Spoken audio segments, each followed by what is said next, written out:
الله محمدا في جميع أفعاله ومحمد اللهم صل عليه مع صحبه وآله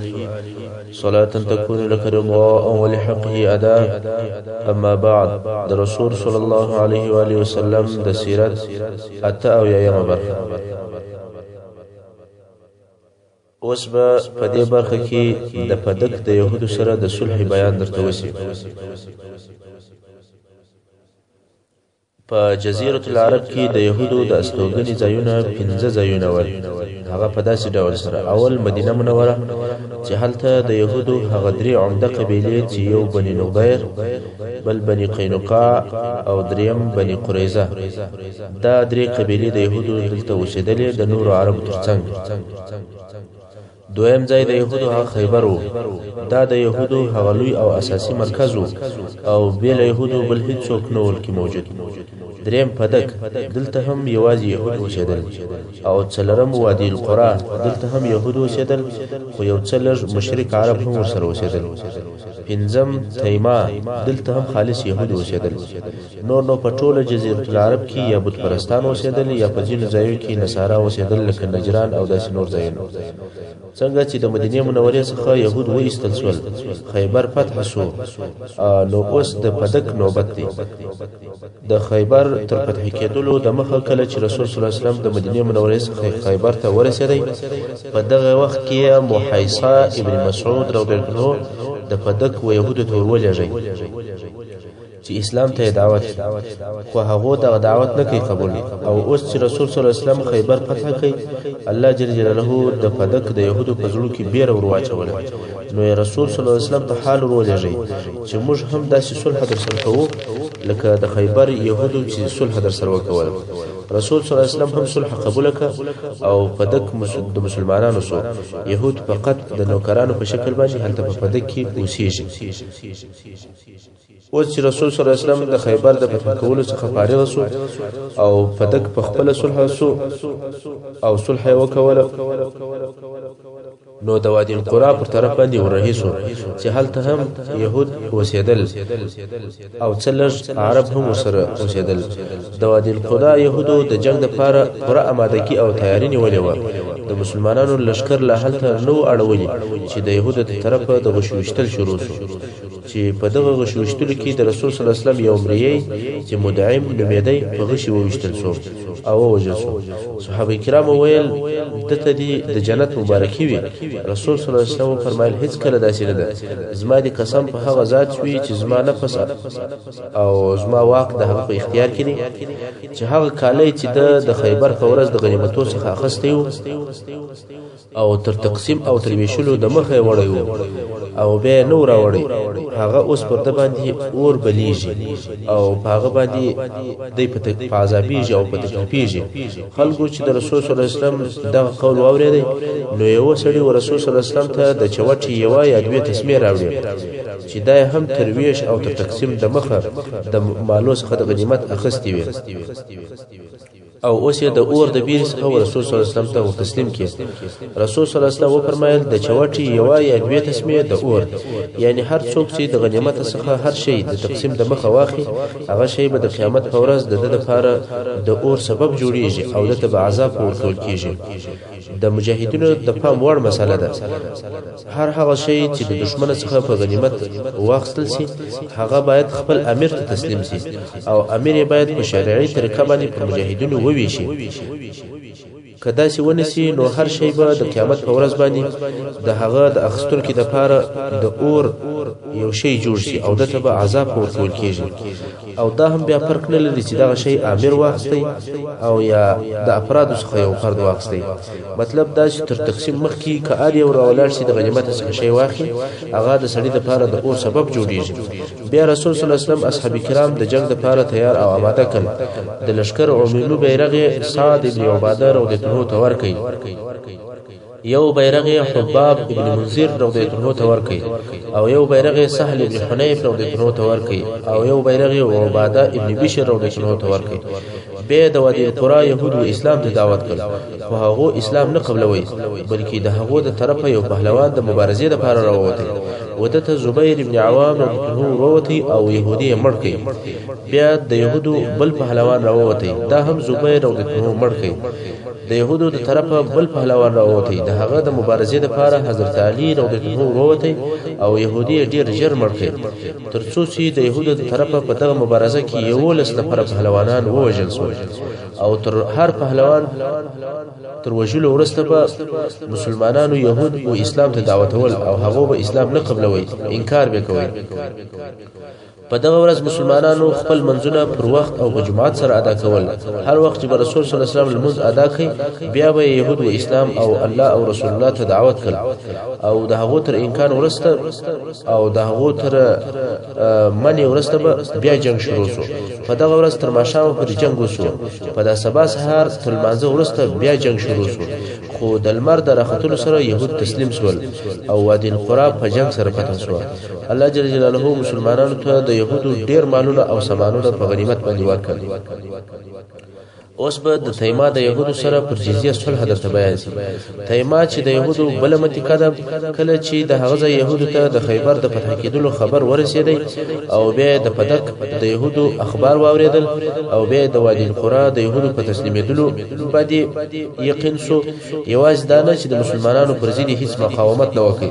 بلکې په خپل دوی او رسول صلی الله علیه وسلم ته حال ولېږي چې موږ نه جنگ غواړو نه صلح بلکې مسلمانانو ته جزیه ورکوو رسول صلی الله علیه وسلم هم د دې د غوښتنه قبول کړه او پر جزیه فیصله ورسره وکړه رسول صلی الله علیه وسلم دوی ته د امان یو لیک هم ورولکې چې دغه لیک نوشته کوونکی خالد ابن سعید رضی الله عنه او هغه لیک داسې لیکلی دا د محمد رسول صلی الله علیه وسلم د طرف څخه و بنی عادیان ته لیک دی چې د دوی ساتنه او د دې حفاظت به د مسلمانانو پر ذمه وي او دوی به مسلمانانو ته جزیه ورکړي پر دوی به نه تجاوز کیږي او نه به د خپل ځای څخه ایستل کیږي شپه په راحت او ورځ د کار کولو ده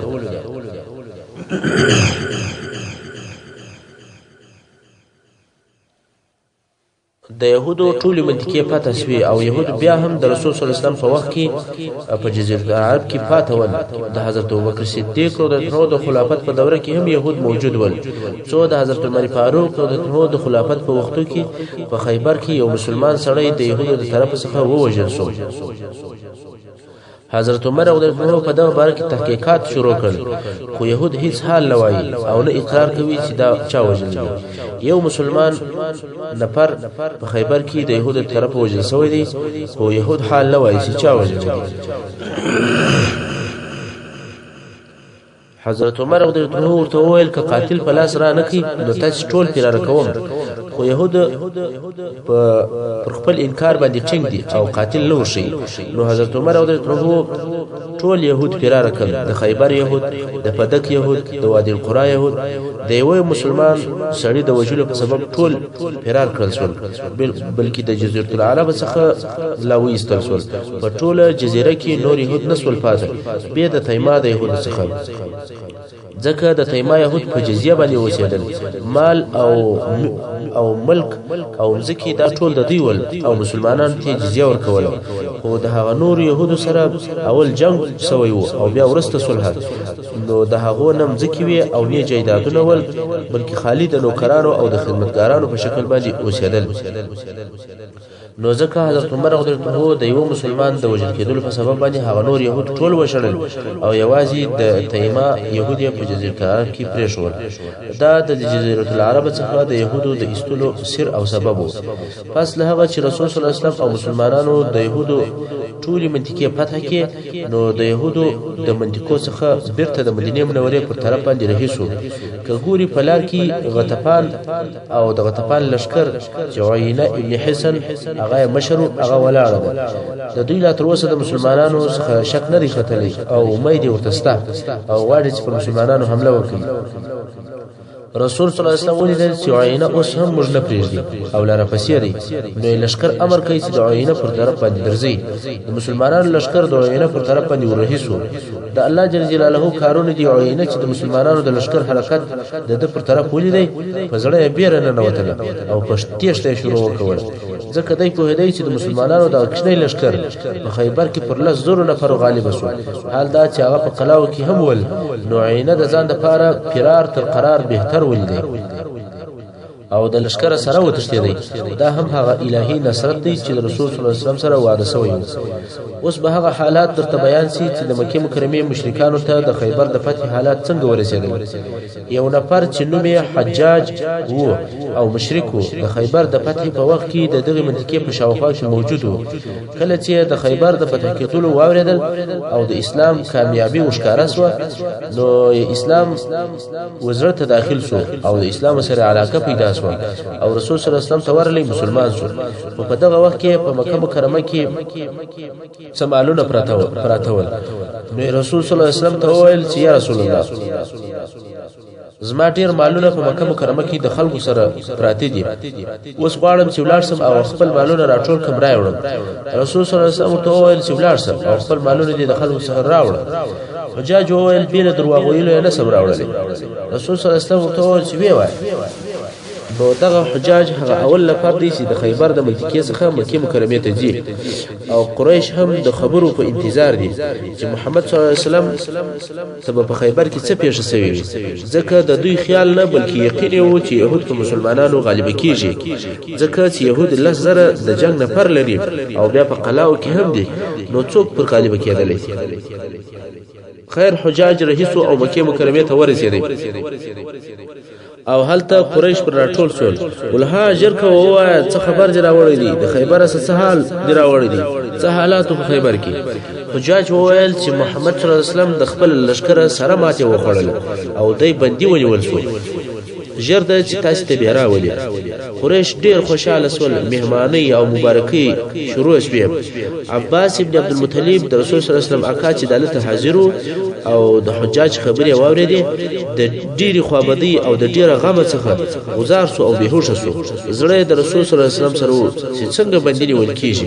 نو غوځار سو. خلکو چې راپورته کوي د تګ او د تللو نه و. خلکو واخیستی او خپل کور ته یې ورسوی. حجاج و قریش ته وویل د دغه زیري په مقابل کې هغه زما مالونه چې ستاسو سره دي هغه راکړئ. څنګه چې د حجاج مالونه د تجارانو او د نورو خلکو سره پاشلي ول نو مالونه مې راکړئ چې ولاړ سم په خیبر کې بندي مسلمانان رانیسم او بیا په عربو کې خرڅ کړم. قریش وویل هو د دغه زیري په مقابل کې په هر څه ارزي. حجاج وویل زما ټول مالونه په 3 ورځو کې راټول کړل. زما خیال خو نو چې په میاشت کې دي راټول کړي مګر د زیري په بدل کې زما مالونه په 3 ورځو کې راټول کړل. او د دغه ورځو په شروع کې عباس رضی الله عنه ته شدید ناروغي پیښه شوه تر داسې اندازې چې د ولاړو نه او ډېر غمجن و. اوس غواړي عباس رضی الله عنه چې دغه خبر ښه تاکید وکړي. نو یې وویل چې تاسې ورسئ یو وارې د حجاج بیا راولئ. حجاج ورغلی. عباس رضی الله عنه ورته وویل ته دا کیسه یو وارې بیا په تفصیل راته وکړه. حجاج وویل چې دغه ناس نفر نه دي دا وباس. نو نفر وایستل شول. حجاج وویل یا عباس والله محمد صلی الله علیه وسلم په خیر دی. یهودي ته ماته ورکه د هغو قلاوې فتح کې او د یهودو د باچا لور په نکاح کړ. ټول کیسه په تفصیل سره ورته وکړه.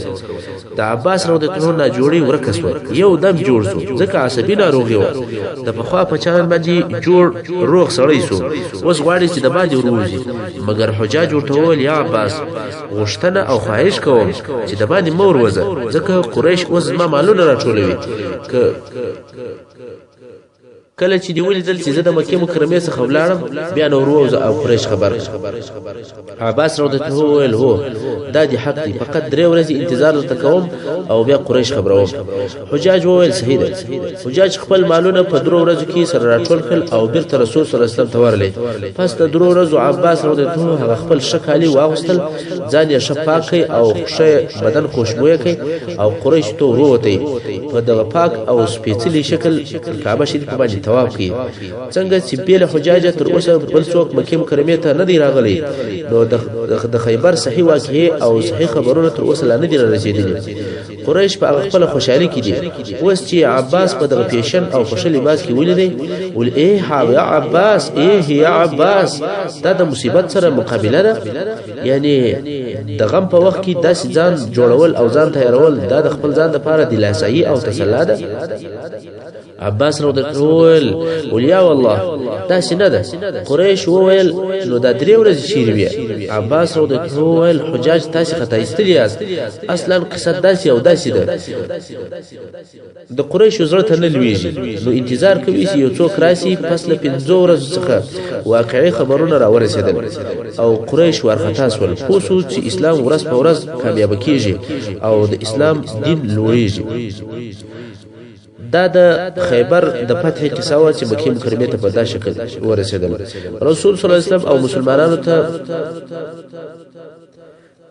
د بیرته تک په وخت کې چې کله د مدینه منورې ته کلل یو کښنی واقعه په لار کې پیښه شوه چې هغه داسې و کله چې رسول صلی الله علیه وسلم او مسلمانان بیرته مدینه منورې ته تلل په لار کې ټول شپه تګ وکوي او د شپې په اخر کې د لارې په یو حصہ کې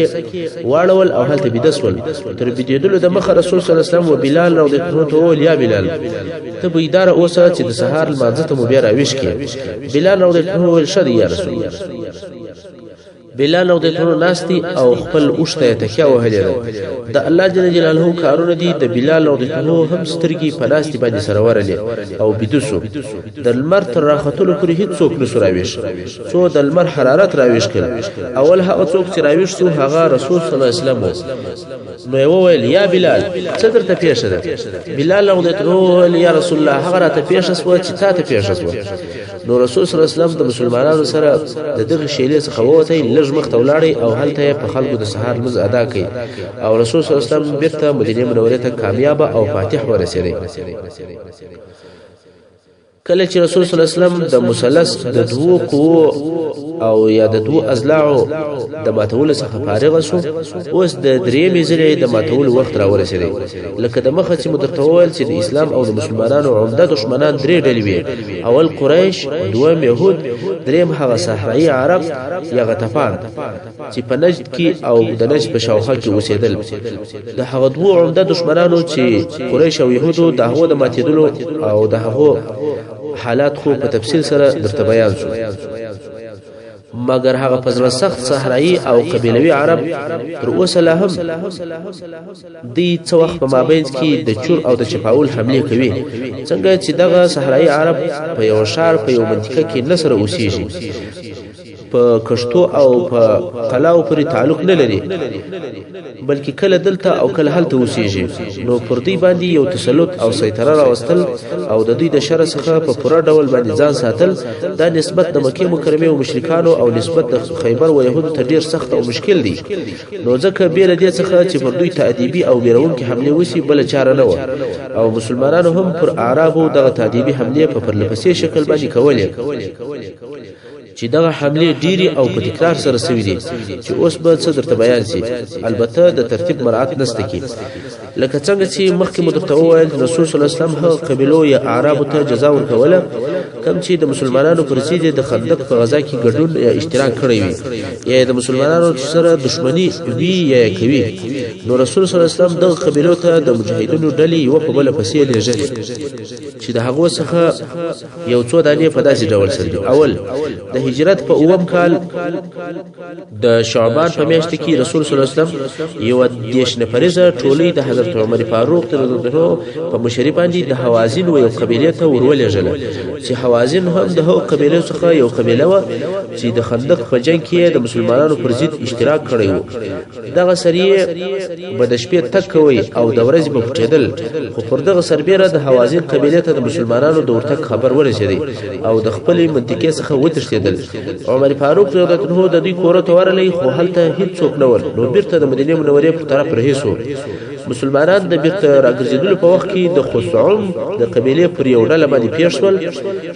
یو د مسلمانانو حضرت عمر رضی الله عنه ته وویل کدي خوښوي پر دغه ډله به حمله وکړو مګر حضرت عمر فاروق رضی الله عنه هیڅ کله داسې نه کوم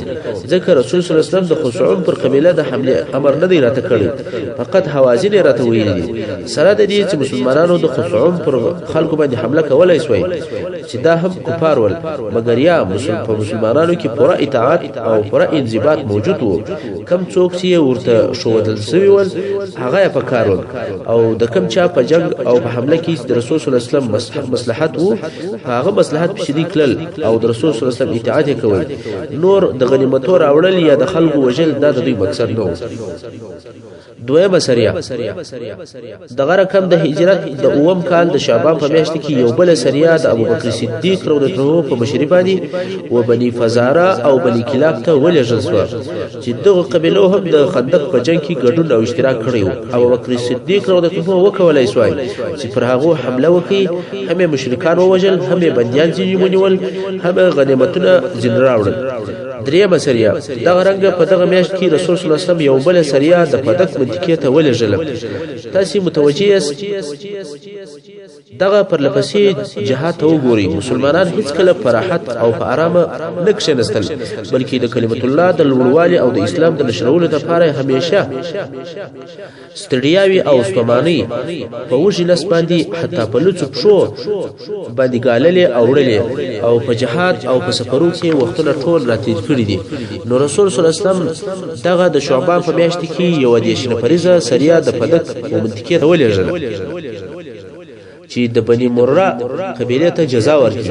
بني مره د غطفان د قبیلو څخه ده او په نسب کې سرنږدې دي د بني مره رئیس او مشر حارث ابن عوف حارث ابن عوف هغه څوک دی چې د خیبر په غزا کې عینه د مسلمانانو د جنگ څخه منع کوي ځکه اوس عقل سره ورغلی وو او احتیاط کوي مګر بیا هم دی او د قبیله هغه څوک ول چې د خندق په غزا کې د مسلمانانو پر ضد باندې ګډون کړی وو نو خامخا باید جزا ورکول شي د دې مقصد لپاره رسول صلی الله علیه وسلم بشیر ابن سعد رضی الله عنه د دیشو نفر اصحاب کرام سره ولېږي چې د بني مره قبیله ته جزا ورکړي مګر څنګه چې دغه قبیلو ډېر احتیاط کوي او همیشه به په لارو کې کمینونه نیول او پټ بول ځکه دوی هم د مسلمانانو د حملو څخه په بیره کې ول دغه د کمین نفر وکولای شوی چې د مسلمانانو ډله د مخ تر دې چې بني مره ته ورسیږي محاصره کړي مسلمانان محاصره سول او د دوی په مابین کې جنگ شروع شو ترڅو چې د مسلمانانو سره ورسره ټول غشي خلاص ول او د کفارو د طرفه غشي پر اوري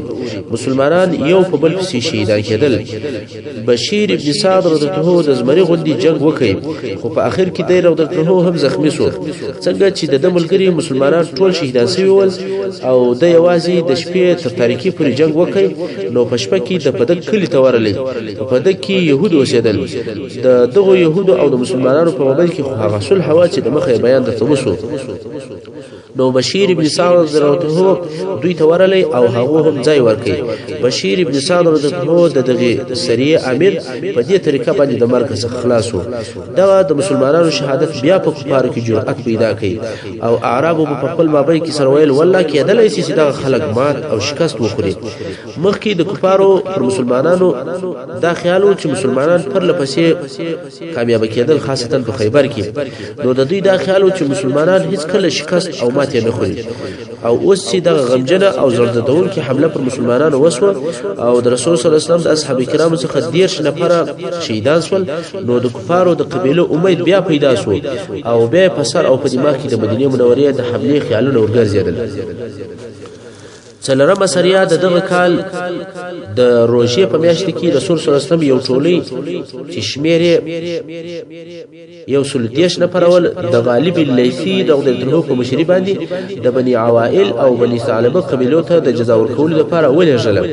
د غالب اللیثی د عبدالله ټولي وکولای شوی چې کفارو ته جزا ورکړي او مدینه منورې ته بنديان او حیوانات په غنیمت ځین راوړي څنګه چې غالب عبدالله ډیر احتیاط کوي خاصه پس د هغه واقعې چې بشیر ابن سعد رضی الله او د ملګرو ته په تیر میاشت کې پیښ شو او 10 نفر مسلمانان پکې شهیدان شول نو تر خپل ټولي لمخه و هر ځای ته د معلوماتو لپاره نفر لږل چې دغه معلوماتو لپاره یو واری په خپل غالب رضی الله د بني عوائل د قبيله و یو منطقه ته ورلې څنګه چې بني عوائل هم د مسلمانانو د حملې څخه بیریدل او احتیاط به کوي نو همیشه به په لارو کې د معلوماتو لپاره نه فرق شنول غالب رضی الله وایي چې د ماښام وخت او تاریکه شروع کېدله په دغه وخت کې د معلوماتو لپاره یو غونډۍ ته وختلم چې شاوخوا وګورم او لوړ پر غونډۍ می څنګه واچوي ومېدل چې د بني عوائل هم د مدینه منورې د حملې لپاره تیاری شروع کړې ده زه پر دغه غونډۍ وم چې د دوی پیرادار راته متوجه شو خو د تاریکې په سبب باندې دا فرق نشي کولای چې دغه سیاهي انسان دی او قبل شي دی مګر پیرادار ولیدلم نو خپل شي ته وویل غالب رضی الله وایي چې زه د دوی خبري اورم چې پیرادار خپل شي ته وایي شي پرون دغه سیاهي پر دغه غونډۍ نه و نو شپ شراته متوجه شو خو زه هیڅ حرکت نه کوم ځکه که حرکت وکوم نو پوهیږي چې دا انسان دی او کپوسو نو بیا په دې هم پوهیږي چې دا د حمله لپاره څوک راغلي دي نو زه به حرکت نه استم او دای بیا د دغه سیاهي څخه په شک دي نو خپل شي ته وویل تزمال یندي او دوه غش راکه ما لا حول ولا قوه الا بالله اوس پوهیږم چې دغه نفر مې ولي او زه بیا په دې سبب حرکت نسم کولای چې زموږ په حال خبر شي نو غش راوخستی او زه وويشتلم غش مې پر اوجه ومشتي او زه پر خپل ځای میخي هیڅ حرکت نه کوم بلکې صبر او تحمل کوم سړی خپل شي ته وویل والله واره مې نه خطا سوی مګر ته دا بل غشه هم سره واخسته او زه په وښتلم دا غشه مې هم په اوجه باندې وښته او زه بیا هم حرکت نکوم سړی وویل کچیر ژوندۍ شي وای نو شوریدلې به وای زه پر د خپل ځای لکه میخ د ثابت ناستم څو شتوره تاریخ اسو نو خپل مرګرو ته ورلم او ورته ومي ویل خلک زموږ پراتک باندې نه دي خبر نو محمله پر وکوله غالب الليثي لو درته هم د خپل زخم سره په دغه جنگ او حمله کې اشتراک وکړي ځکه زخم یې ډیر شدید نه و غالب لو درته په دغه حمله کې خپل افراد امر کړل چې هر دوه نفر به یو ځای سره ځي سرجلا کیږي بنه بیا داسې نیوي چې یو نفر راسي او وایي چې خپل ملګری راسورک شو او پاغه نه خبر او دا امر په دې سبب وو چې دا حمله پر یو پوره او کامله قبيله و او د شپې په تاریکه کې حمله و نو پر دې بیردل چې نفر یو رکلسي خیر حمله شروع او په خپل مقصد کې کامیاب شول د قبيله څخه ډیر غنیمتونه راوړل مګر دلته یو کښنی واقعیا پیښ شو هغه دا چې د بني عوائل د قبيله څخه یو نفر چې مرداس ابن لحيق نومېدی او په اسامه ابن زید رضی الله عنه پسخندونه ول اسلام او رسول الله صلی الله علیه وسلم ته بد ویل اسامه د طاقت ووتله او پر دغه سړی حمله وکوله سړی ځین وزغستل اسامه بیرته ځین راوګرځیدي سړی بیا په پسې دی بیرته پسې راوګرځیدي اسلام او مسلمانانو ته بد الفاظ وای اسامه رضی الله بیا مجبور شو پر سړی حمله وکوله سړی کافر بیا ځین وزغستل څنګه چې دغه ټولي امیر امر کړی و چې دوه نفر به نصر جلا کیږي نو د اسامه رضی الله ملګری یو انصاری و دغه انصاری او اسامه رضی الله ټول یا اسامه پرېږده درځه چې جنځو اسامه رضی الله ول دی رسول الله صلی الله علیه وسلم ته بد وای هیڅ کله نه پرېږدم هغه کافر زغلی او بد وای اسامه پس زغلی څو اسامه پس ورسره او انصاری هم په پسې دی ځکه د غالب رضی الله امر دغه چې منکری بنه سرجلا کیږي مقصد دا چې دغه دوه نفر مسلمانان په دغه کافر پسې زغلی څو د یوونی د یو درخت سره اسامه او ملګری کافر راوګیر کوي او سراوی ګرځوي اسامه او انصاری دواړو توري پر پورته کوي واړ چې مړی کی په دغه وخت کې کافر چې اسلام او رسول الله صلی الله علیه وسلم ته بد ویل اوس چې تور ولیدل پر سره تور پورته ده ول اشهد ان لا اله الا الله واشهد ان محمد رسول الله انصاری تور جن را وکړځول او مگر اسامه رضی الله تور پر وریلکه او پر داسره وه مړی کوي انصاری ورته یا اسامه تعالی سړی وږي چې لا اله الا الله محمد رسول الله ویل اسامه ویل دا کلمه د توري د بیري څخه ویل تا نو لیدای چې اسلام او رسول الله ته بد ویل تا د بد ویل نو اوریدل مګر کله چې تور پر سر باندې پورته ولیدل نو کلمه ویل خیر د مرداس تر وجلو ورسته دواړه بیرته رال خو انصاری د قصه او غالب رضی الله عنه وکوله غالب رضی الله عنه اسامه راوغشتي او اسامه ته د سړی وجلې دي چې هغه کلمه ویل اسامه ویل دا کلمه د توري د بیري څخه ویل خبره خدای ښکارا معلومیږي ځکه څو لحظې مخکې اسلام او رسول الله صلی الله علیه وسلم ته بد ویل مګر کله چې پر سر باندې تور ولیدل نو د ځان د خلاصولو لپاره د مرګ ځان خلاص کی کلمه وویل مګر څنګه چې غالب راو د تور په دې مسله کې زیات معلومات نه درلودي نو نور چپ پاتې شو بیا مدینه منورې ته دی راورسېدل او رسول صلی الله علیه وسلم ته حالات وویل محترم اوریدونکو څنګه چې وخت پای ته رسیږي زموږ پاته برخه د سیرت په پراتونکو حصو کې واوري وصلی الله تعالی علی خیر خلقه محمد و آله و اصحابه و اهل بیته اجمعین